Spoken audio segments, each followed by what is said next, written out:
This episode of Ask the Buffalo is brought to you by Netflix. Welcome back to another episode of Ask the Buffalo. I'm John Rettinger, and it feels good to be back in the driver's seat after Noah Kravitz filled in for me over the past few weeks. On this episode, we're going to talk about everything mobile. We're going to talk about phones, we're going to talk about tablets, including Windows 8 tablets. We're going to talk a bit about my trip to Europe and everything in between. So sit down, relax, it's time to get our nerd on with Ask the Buffalo.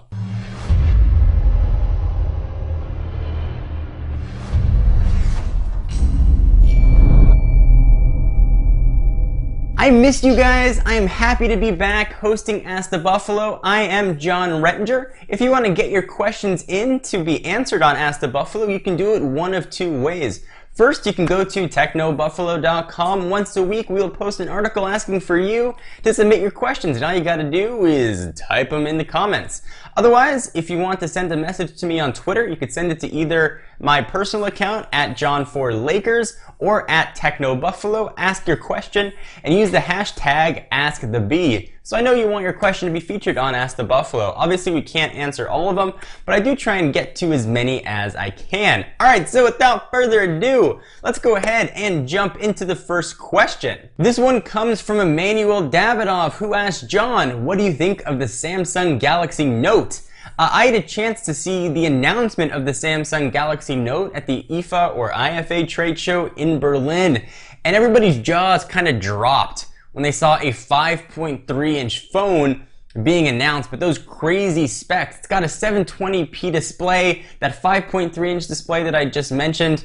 It's got a 1.4 gigahertz dual-core processor in that thing, and I gotta tell you, I had some chance to get hands-on with the device, and that screen is beautiful. As good as you'd expect a screen of that resolution to be, it looks almost twice as good.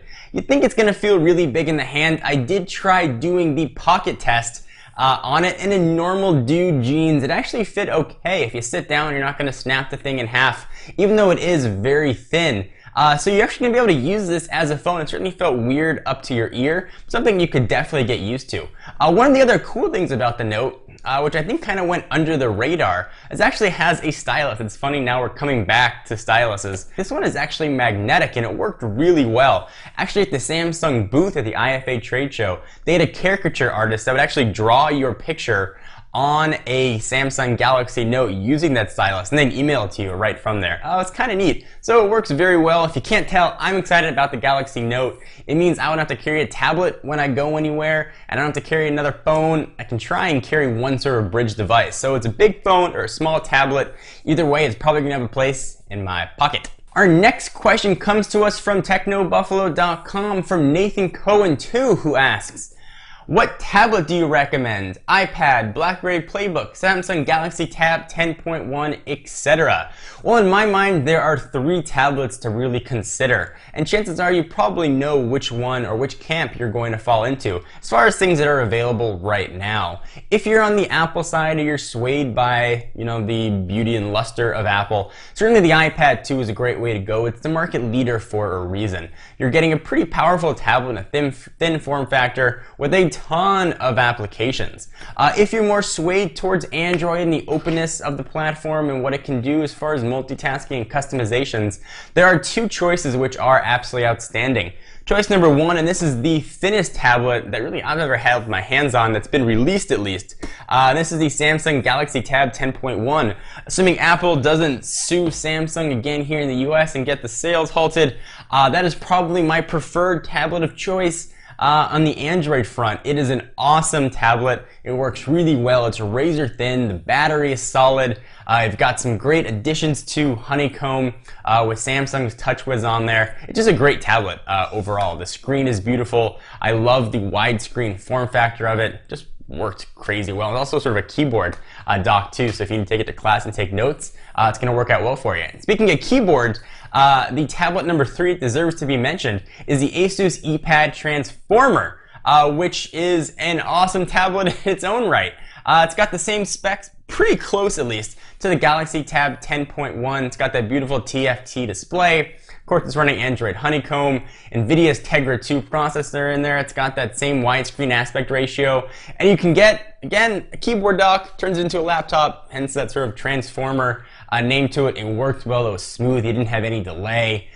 Both of those Android tablets are awesome, so whether you're Apple or whether you're Android, I would definitely recommend one of those three. You're not going to go wrong with any of them. Something to keep in mind. Hopefully that helped answer your question. So let me take a quick second to thank our friends and sponsors at Netflix.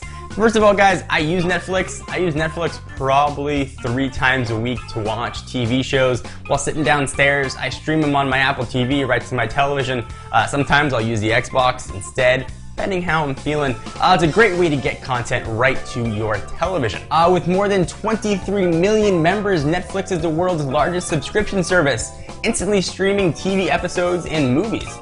Members can instantly watch thousands of titles on a vast array of devices, streaming TV episodes and movies, like I said, the Xbox 360, Sony's PS3, and the Nintendo Wii.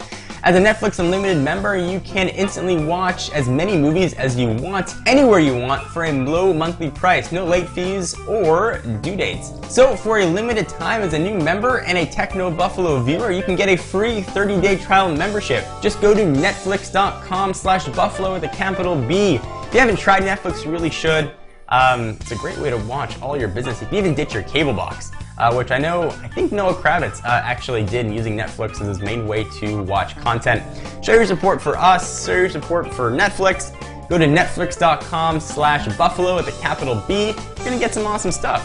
And the last question comes from Techno Buffalo user Lewis Holas. Lewis, I hope I'm pronouncing your name right, who actually had the pleasure of meeting at my London meetup when I was in Europe, and he wants to know about that trip. What was your favorite moment of your Europe trip? So for those of you guys that know or maybe don't know, at least you know now, I went to Berlin, Germany to cover the IFA trade show. And while I was sort of in the region, I did a little bit of traveling. I went to London first, then I took the train to Paris, and then I flew from Paris to Berlin.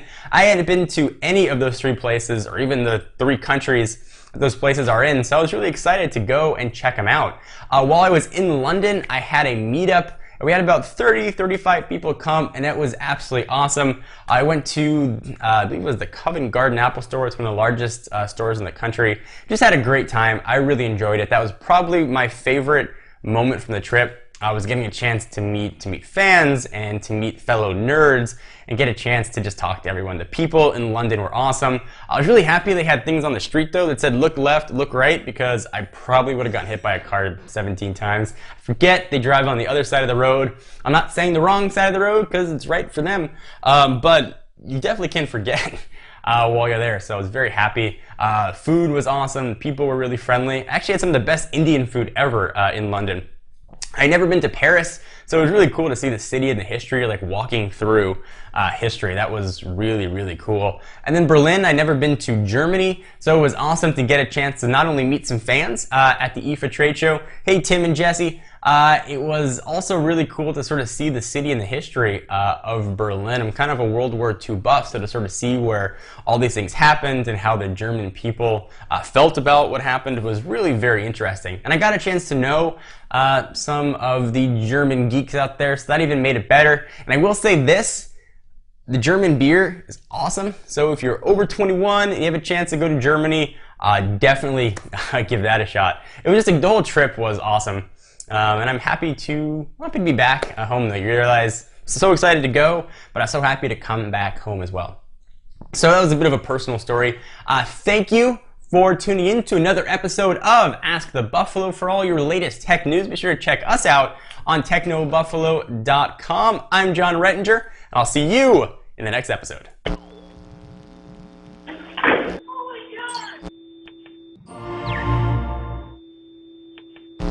I get my Techno Buffalo shirt in there. Check it out. This episode of Techno Buffalo is brought to you by Netflix and my crazy wizard eyebrows. And my bushy wizard eyebrows.